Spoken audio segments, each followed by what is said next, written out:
अस्सलाम वालेकुम। मेरा नाम हकीम मुशर्रफ अली जैदी है। मार्गल न्यूज़ के प्लेटफॉर्म से सेहत ही ज़िंदगी के प्रोग्राम में आपको खुश आमदीद। नाजरीन, प्रोग्राम के होस्ट शहजाद चौधरी साहब सालाना छुट्टियों पर हैं। मुझ पर जिम्मेदारी है कि ये सिलसिला हेल्थ की जितनी मालूमात शहजाद चौधरी साहब आपको दिया करते थे वो सिलसिला कंटिन्यू करूँगा इंशाल्लाह। आज हमारे साथ बहुत ही मंझे हुए तबीब हमारे मेहमान हैं। प्रोस्टेट के बढ़ जाने का मसला तकरीबन हर घर में है। पहले ये सिर्फ 50 साल से ऊपर के बुज़ुर्गों में देखने में आया करता था, लेकिन अब ये मुख्तलिफ मामलात की वजह से 40-45 इससे कम उम्र के मरीज़ों में भी देखने में आ रहा है। हमारे साथ हैं आज जो मेहमान, वो गुज़िश्ता 13 साल से कामयाब प्रैक्टिस कर रहे हैं और प्रोस्टेट के काफ़ी मरीज़ देख चुके हैं। जनाब हकीम अहमद नवाज़ अमान साहब, अस्सलाम वालेकुम। जी वालेकुम अस्सलाम, बहुत शुक्रिया। अहमद नवाज़ साहब, ये बताइएगा कि प्रोस्टेट से बचने के लिए क्या करना है और ये इतना तेज़ी से बढ़ क्यों रहा है? जज साहब, सबसे पहले तो आपका बहुत शुक्रिया, आपकी मार्गल न्यूज़ टीम का बहुत बहुत शुक्रिया।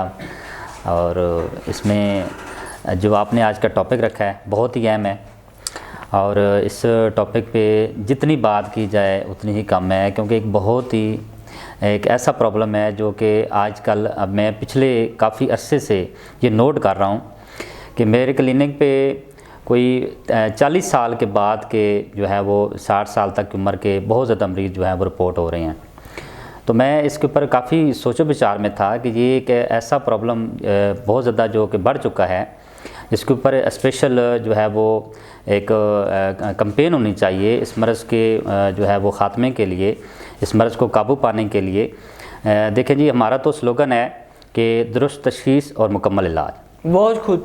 अच्छा, इसकी अहमद नवाज़ साहब, इसकी तशख़ीस के बारे में बताइएगा कि एक तबीब इसकी तशख़ीस कैसे कर सकता है, और ये हमारे नाज़रीन को ये बताइए कि एक कौन सी ऐसी सिम्टम्स हैं जो आना शुरू हो जाएं तो उनको ये पहचान होनी चाहिए कि हो सकता है कि उनके प्रोस्टेट ग्लैंड बढ़ गए हैं। जी मोहतरम, इसमें जज साहब ये होता है कि देखें, जो अलामात में अगर देखा जाए तो पेशाब जो है वो रुक रुक के आना, ठीक है, और ज़्यादातर जो आजकल के हमारे पास केसेस आ रहे हैं वो ये आ रहे हैं कि रात को वो उठकर बैठते हैं और पेशाब रुक रुक कर आ रहा है। और उसमें ज़्यादातर जो प्रॉब्लम मेन चीज़ आ रही है कि इसमें नुकसानात जो हैं वो इसके, क्योंकि लाज़मी बात है बहुत ज़्यादा है, ये स्पर्म काउंट को कम करने में इसका जो है वो बड़ा अहम जो है वो मेरा सवाल था कि मरीज़ किस वक्त तबीब से रजू करे या उसको अंदाज़ा हो कि जी प्रोस्टेट का मसला हो सकता है। जी, इसमें जो है वो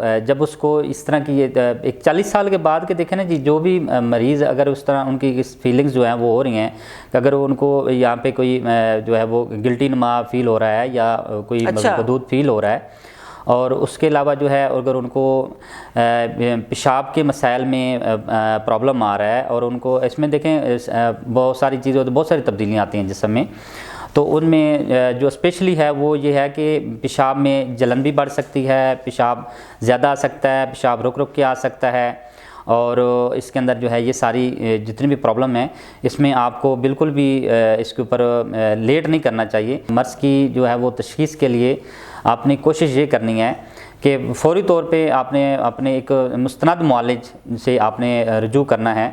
और इसके लिए देखें जी, मैं आपको जैसा पहले बता रहा था कि जैसे कि हमारे पास इसके बहुत ज़्यादा मरीज़ रिपोर्ट हो रहे हैं, तो जो कि 40 साल से 60 साल के दरमियान के लोग जो है वो आ रहे हैं।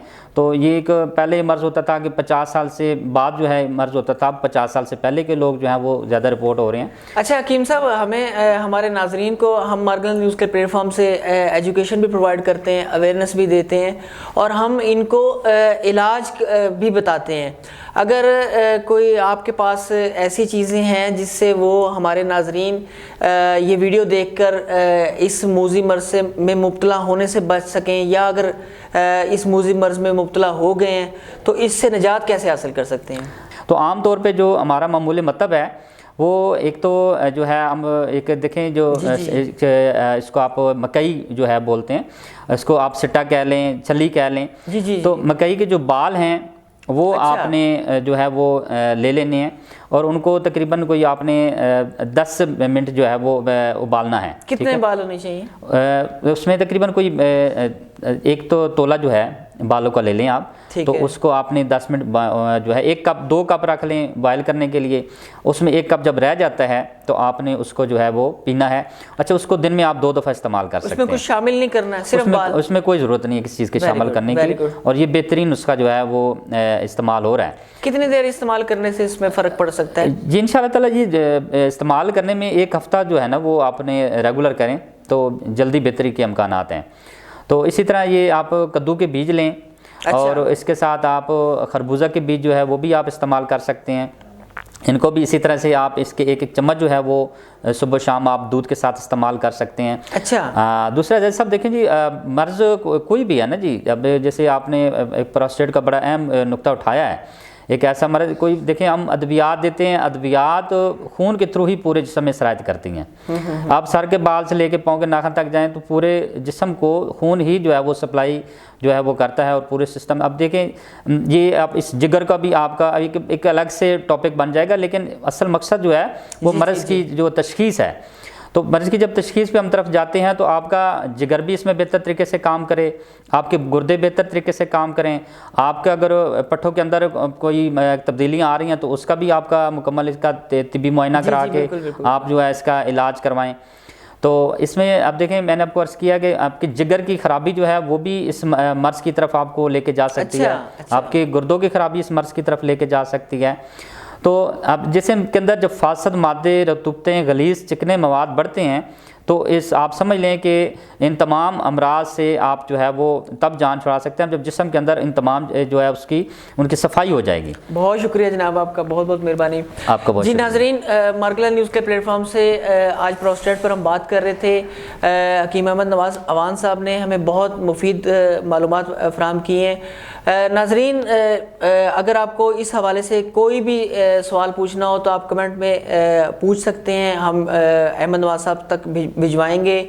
आपको इनका फ़ोन नंबर चाहिए हो तो आप हमें इनबॉक्स में रब्ता कर सकते हैं, कमेंट्स में लिख सकते हैं। इसके अलावा मैं अर्ज़ करता होता हूँ कि अगर आपको इससे फ़ायदा हो तो कम अज़ कम एक मुस्तहिक को अपनी जेब से ये नुस्खा ज़रूर बना कर दें, या कम अज़ कम 10 लोगों तक ये नुस्खा पहुँचाएँ।